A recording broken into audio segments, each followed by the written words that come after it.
ભાઈ બહેનો,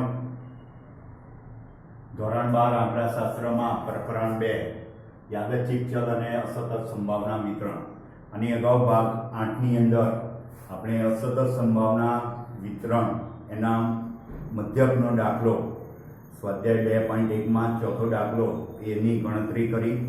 હવે આજે આ ભાગ 9 ની અંદર દ્વિપદી સંભાવના વિતરણ એના વિશે વાત કરવાની છે, પરંતુ એની અંદરના જે પેટા મુદ્દાઓ છે એ ખાસ દ્વિપદી સંભાવના વિતરણમાં સમજતા પહેલા વિવિધ વિકલ્પનો પ્રયોગ કોને કહેવાય એના વિશે, પછી બર્નૌલી પ્રયત્નો અને બર્નૌલી પ્રયત્નના ગુણધર્મો એના વિશે વાત કરવી પડે. તો એમાં પહેલું આપણે વિવિધ વિકલ્પના પ્રયોગ એને વિશે વાત કરવાની છે. હવે આપણા જે યાદચ્છિક પ્રયોગ હોય છે, યાદચ્છિક પ્રયોગ એટલે તમને અગાઉ પણ આપણે સંભાવનાના પ્રકરણની અંદર વાત કરી હતી કે એવા પ્રયોગો કે જેનું સમાન પરિસ્થિતિ હેઠળ પુનરાવર્તન કરી શકો. સિક્કો ઉછાળવાનો પ્રયોગ એ આપણે શું કહ્યું હતું? યાદચ્છિક પ્રયોગ, જેના તમને શક્ય પરિણામો વિશે ખબર છે, પરંતુ ચોક્કસ પરિણામ અંગે તમે અનુમાન કરી શકતા નથી, ચોક્કસ તમારું પરિણામ. એવા પ્રયોગના આપણે શું કહ્યા હતા? યાદચ્છિક પ્રયોગ. હવે આવા જે યાદચ્છિક પ્રયોગ એના પરિણામોમાં જો બે જ વિકલ્પ હોય અને એવા બે વિકલ્પો જેવા કે સફળતા અને નિષ્ફળતા, એટલે યાદચ્છિક પ્રયોગના પરિણામોમાં બે વિકલ્પ વાળા એનું નામ શું છે? દ્વિવિધ વિકલ્પ પ્રયોગ. એટલે બે પ્રકારના વિકલ્પ વાળો, અને એ બે વિકલ્પો યાદચ્છિક પ્રયોગના પરિણામોના બે વિકલ્પ, અને એ બે વિકલ્પમાં એક વિકલ્પ સફળતા, તમે કોઈ પ્રયત્ન કરો અને કાં તો સફળતા મળે અથવા તો નિષ્ફળતા. એટલે સફળતા અને નિષ્ફળતા એવા બે વિકલ્પો વાળા જે પ્રયોગ, અને એ બંને જે વિકલ્પો એટલે કે એના પરિણામોની વાત કરી, સફળતા અથવા તો નિષ્ફળતા, અને આ પરિણામો એ પરસ્પર નિવારક હોય. હવે નિવારક શબ્દ એ આપણે અગાઉ સંભાવનામાં વાત કરી હતી, એ અને બી નિવારક ઘટનાઓ, તો આપણે કહ્યું હતું એ છે બી બરાબર ખાલી ભાગ. એટલે અહીંયા આગળ આ જે પરિણામો મળશે એ પરિણામો પરસ્પર નિવારક, સફળતા અને નિષ્ફળતાના જે પરિણામો એ કેવા છે? પરસ્પર નિવારક હોય. તો એવા પ્રયોગના આપણે શું ગણીશું? વિવિધ વિકલ્પના પ્રયોગ. એટલે તમને કોઈ વખત એનો અર્થ પૂછે વિવિધ વિકલ્પનો પ્રયોગ એટલે શું, તો કેટલાક યાદચ્છિક પ્રયોગના બે જ વિકલ્પ હોય છે, જેવા કે સફળતા અને નિષ્ફળતા, અને આ પરિણામો એ પરસ્પર નિવારક હોય છે. તો આવા પ્રયોગને આપણે વિવિધ વિકલ્પના પ્રયોગ તરીકે ઓળખીએ છીએ. હવે વિવિધ વિકલ્પના પ્રયોગમાં જે આપણને સફળતા મળે એટલે એને સક્સેસ તરીકે, બરાબર, શું કહીએ? Success, S. સફળતાને આપણે એસ કહીએ, સફળતા, સક્સેસ એને આપણે શું કહીએ? એસ. અને નિષ્ફળતા, નિષ્ફળતા એટલે ફેલર, એટલે એને એફ કહીએ. તો સફળતા એને એસ કહ્યું, નિષ્ફળતા એને એફ વડે દર્શાવી, અને જો સફળતાની સંભાવના ને પી કહીએ, બરાબર, સફળતાની સંભાવના એને પી તરીકે કહીએ, સફળતાની સંભાવના એને પી તરીકે, અને નિષ્ફળતાની સંભાવના એને ક્યુ તરીકે કહીએ, નિષ્ફળતાની સંભાવના. એટલે કે એસ ની સંભાવના પી, નિષ્ફળતાની સંભાવના એને આપણે ક્યુ તરીકે કહીએ. હવે એને સંકેતમાં લખીએ, સફળતાની સંભાવના એટલે probability of S is equal to P, અને નિષ્ફળતાની સંભાવના એટલે probability F is equal to Q. એટલે success, probability of success is equal to P, probability of failure is equal to Q. સફળતાની સંભાવના પી તરીકે, નિષ્ફળતાની સંભાવના ક્યુ તરીકે કહી. હવે આ બંને એનો સરવાળો p પ્લસ q બરાબર કેટલા થશે 1. હવે આ જે p એની સંભાવના જે સફળતાની સંભાવના p કઈ એ p ની કિંમત 0 કરતા મોટી અને 1 કરતા નાની. એવી રીતે q ની કિંમત પણ 0 less than q less than 1. આ રીતે તમારે યાદ રાખવાનું. એટલે દ્વિવિધ વિકલ્પના પ્રયોગની અંદર આપણે એવા પ્રયોગો, એવા યાદચ્છિક પ્રયોગો કે જેના અંદર બે જ વિકલ્પો હોય અને એ બે જ વિકલ્પો જે મળ્યા એમાં સફળતા અને નિષ્ફળતા અને એના પરિણામો પરસ્પર કેવા થયા નિવારક. એમાં સફળતાને આપણે s તરીકે કહ્યું, નિષ્ફળતાને f તરીકે કહ્યું, સફળતાની સંભાવનાને p તરીકે, નિષ્ફળતાની સંભાવનાને q તરીકે કહ્યું અને સફળતાની સંભાવના p, નિષ્ફળતાની સંભાવના q એનો સરવાળો 1. પાછું એમાં p ની કિંમત એટલે કે સફળતાની સંભાવના 0 અને 1 ની વચ્ચે, નિષ્ફળતાની સંભાવના 0 અને 1 ની વચ્ચે.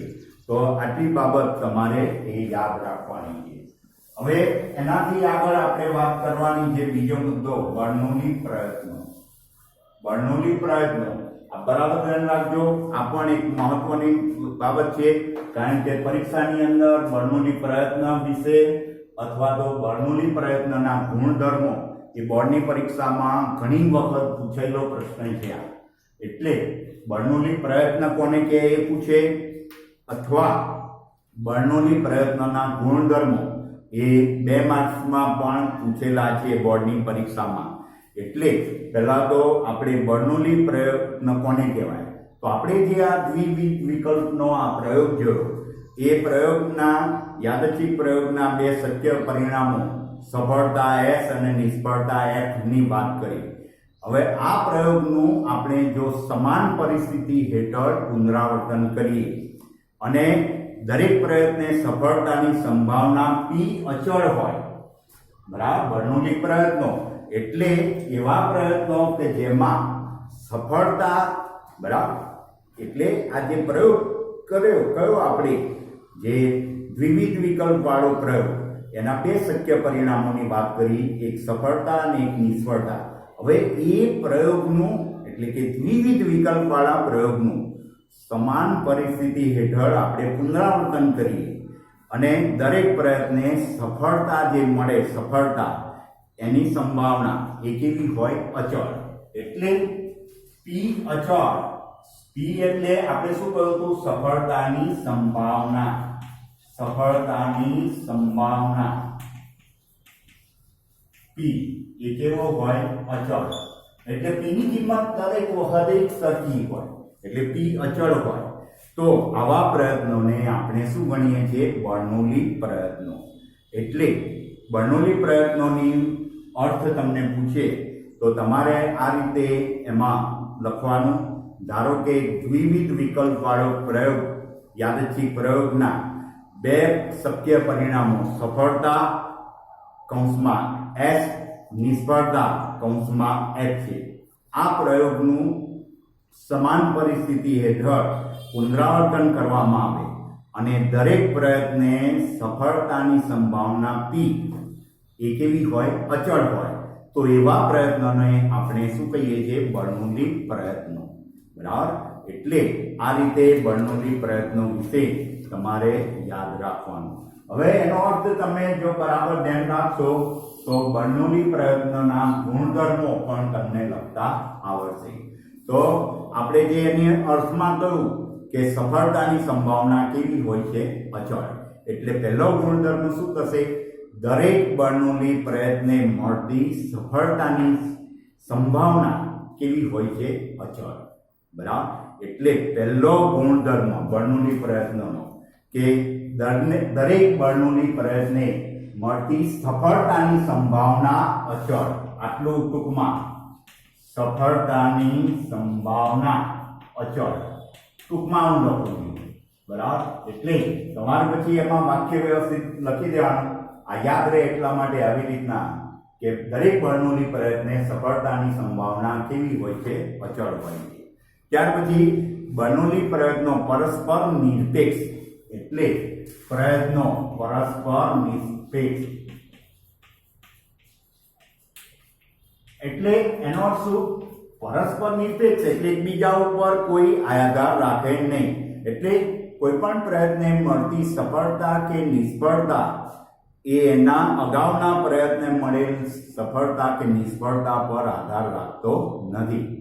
એટલે બર્નોલી પ્રયત્નો એ કેવા છે? પરસ્પર નિરપેક્ષ. એટલે પહેલો પ્રયત્ન પર બીજો પ્રયત્ન આધાર રાખતો નથી. એમ બીજી રીતે ટૂંકમાં કહીએ, બર્નોલી પ્રયત્નો પરસ્પર નિરપેક્ષ એટલે એકબીજાથી સ્વતંત્ર. નિરપેક્ષ એટલે સ્વતંત્ર. એટલે કોઈ પણ પ્રયત્ને આપણને મળતી સફળતા કે નિષ્ફળતાનો આધાર એની અગાઉના પ્રયત્ને જે સફળતા કે નિષ્ફળતા એના પર આધારિત હોતા નથી. એટલે આ બીજો ગુણધર્મ પણ તમારે યાદ રાખવાનો. અને ત્રીજો ગુણધર્મ એનો છે જે સફળતા અને નિષ્ફળતા બંને પરસ્પર નિવારક અને નિશેષ ઘટના. જો એટલે પહેલો ગુણધર્મ તો દરેક પ્રયત્ને સફળતાની સંભાવના અચળ.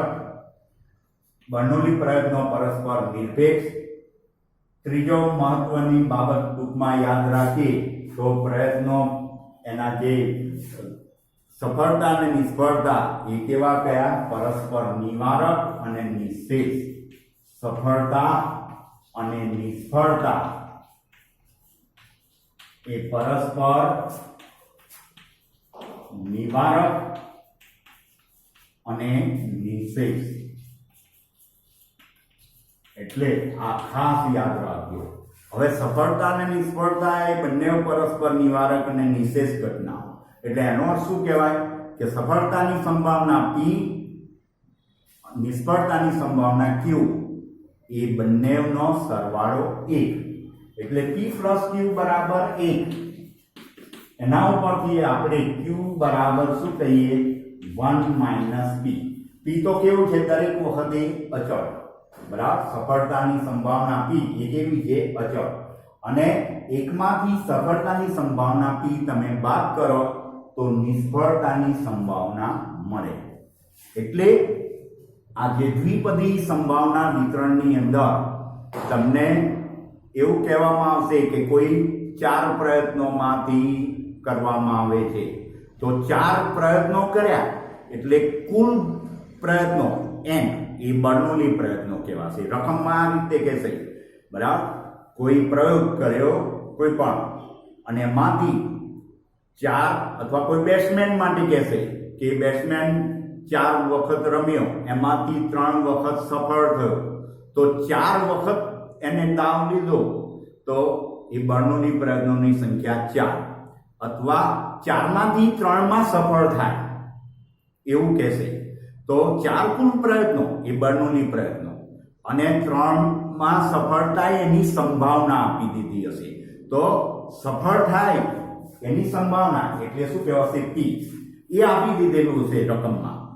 અને Q તમારે શું કરવાનું? એકમાંથી એ સફળતાની સંભાવના બાદ કરશો એટલે Q ની કિંમત મળશે. ત્યાર પછી એ જે આગળ આપણે દ્વિપદી વિતરણની અંદર આ ખાસ તમારે જરૂર પડશે. એટલે આ એક યાદ રાખજો. બરાબર. એટલે બર્નોલી પ્રયત્નો એના માટે સંકેતમાં n શબ્દ વપરાય છે. શું સંકેત? n એ યાદ રાખજો. એટલે આ દ્વિપદી સંભાવના વિતરણ સમજતા પહેલા આપણે વિવિધ વિકલ્પનો પ્રયોગની વાત કરવી પડે. વિવિધ વિકલ્પનો પ્રયોગ એટલે એવો યાદચ્છિક પ્રયોગ જેમાં 2 વિકલ્પ હોય. શું કહ્યું? 2 વિકલ્પ વાળો પ્રયોગ. બરાબર. અને એના પરિણામો કેવા? પરસ્પર નિવારક હોય.